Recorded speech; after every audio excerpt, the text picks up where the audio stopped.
ప్రభు అయిన యేసుక్రీస్తు నామంలో దేవుని బిడ్డలైన మీ అందరికీ గుడ్ ఫ్రైడే శుభాకాంక్షలు నేను తెలియచేస్తా ఉన్నాను. ఈ గుడ్ ఫ్రైడే శుభదినాన దేవుని మాటలు మీకు జ్ఞాపకం చేయటానికి, ఈ రీతిగా మీ ముందుకు రావడానికి ప్రభు అనుగ్రహించిన ఈ మంచి సమయాన్ని బట్టి నేను దేవుని స్తుతిస్తున్నాను. ఈ దినం మీతో మాట్లాడాలనుకుంటున్న ఒక ప్రత్యేకమైన అంశం ఏంటంటే, ఈ లోకము అతిశయించే కారణం. ఈ లోకము, లోక సంబంధమైన మనుషులు అతిశయించడానికి అనేకమైన కారణాలు ఉన్నాయి. వాటిల్లో కొన్నింటిని మీకు నేను తెలియచేస్తాను. కొంతమంది ధనమును బట్టి అతిశయిస్తారు, కొంతమంది బలమును బట్టి అతిశయిస్తారు, మరి కొంతమంది కులమును బట్టి, వారి వెనుకున్న జనమును బట్టి అతిశయిస్తారు.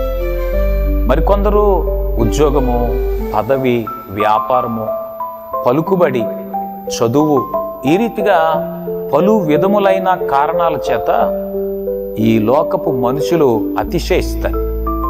కానీ దేవుని బిడ్డలు అతిశయించవలసింది దేనిలో అనంటే, అపోస్తలుడైన పౌలు గారు గలతీయులకు రాసిన పత్రిక 6వ అధ్యాయం 14వ వచనంలో ఆయన ఇలాగున చెబుతున్నాడు, ప్రభు అయిన యేసుక్రీస్తు శిలువ యందు తప్ప మరి దేని యందు అతిశయించటం నాకు దూరం అవునుగాక అంటున్నాడు. మరి ఈ మాట చెబుతున్న పౌలు గారికి అతిశయించటానికి వేరే కారణం ఏమీ లేదా అని ఆలోచన చేస్తే, పౌలు గమాలియేలు పాదముల యొద్ద ఉన్నతమైన విద్యను అభ్యసించిన వాడు. ఉన్నతమైన చదువులు ఉన్నాయి. పౌలు వలె ఎక్కువగా చదువుకున్న వారు, విద్యను అభ్యసించిన వారు లేరని చెప్పాలి. పౌలు బహు ధనవంతుడు అని చరిత్ర చెప్తుంది. అంతేకాదు, అతనికి రోమా పౌరసత్వం కలిగిన వాడిగా మనము చరిత్రలో చూస్తాం.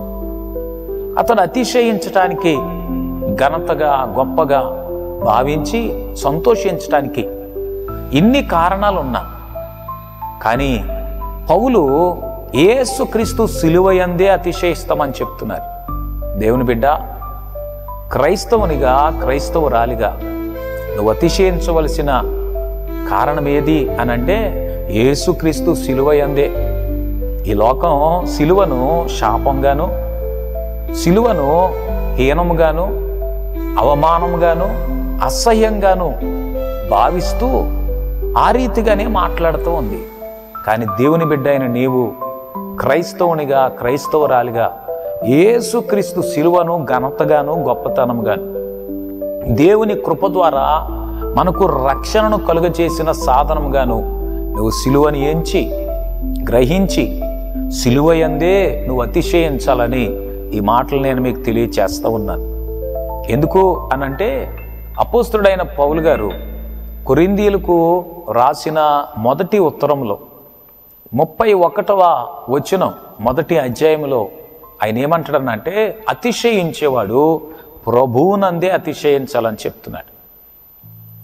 అతిశయించాలి అనంటే దేవుని బిడ్డలు యేసుక్రీస్తునందే అతిశయించాలి.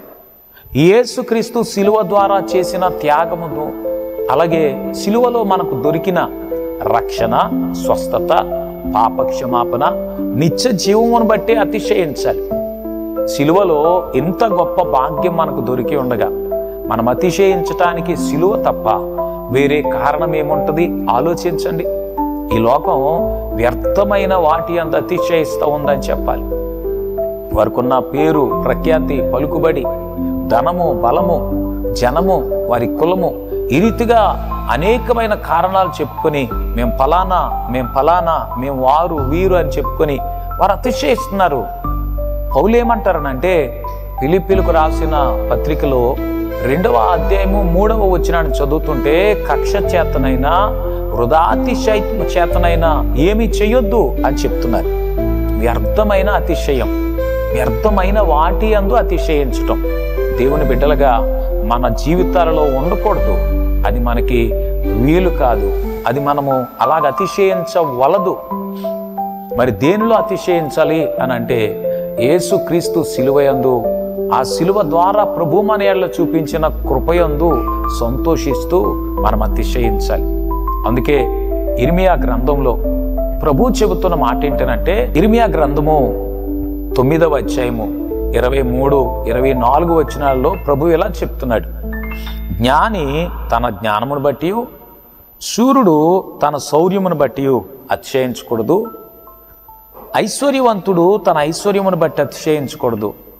అతిశయించేవాడు దేనిని బట్టి అతిశయించాలి అని అంటే, భూమి మీద కృప చూపుచు నీతి న్యాయములు జరిగించుచున్న యెహోవాను నేనే అని గ్రహించి నన్ను పరిశీలనగా తెలుసుకొనుటను బట్టియే అతిశయించాలి.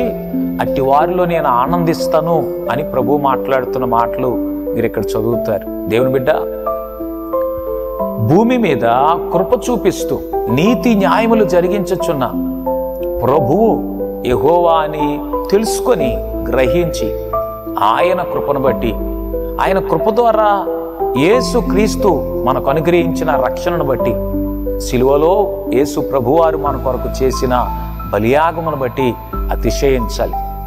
ఈ మాటలు వింటున్న దేవుని బిడ్డ, అలాగున దేవుని యందు, ప్రభువునందు, ప్రభు సిలువ ద్వారా చేసిన గొప్ప రక్షణ కార్యమునందు అతిశయిస్తూ, సిలువ ద్వారా మనకు దొరికిన నిత్య జీవనం బట్టి సంతోషిస్తూ, ప్రభువు బిడ్డలుగా జీవించే కృప మీకు ప్రభు అనుగ్రహించాలని కోరుతూ ఈ మాటలు నేను మీకు తెలియచేస్తున్నాను. దేవుడు మిమ్మల్ని దీవించునుగాక. ఆమేన్.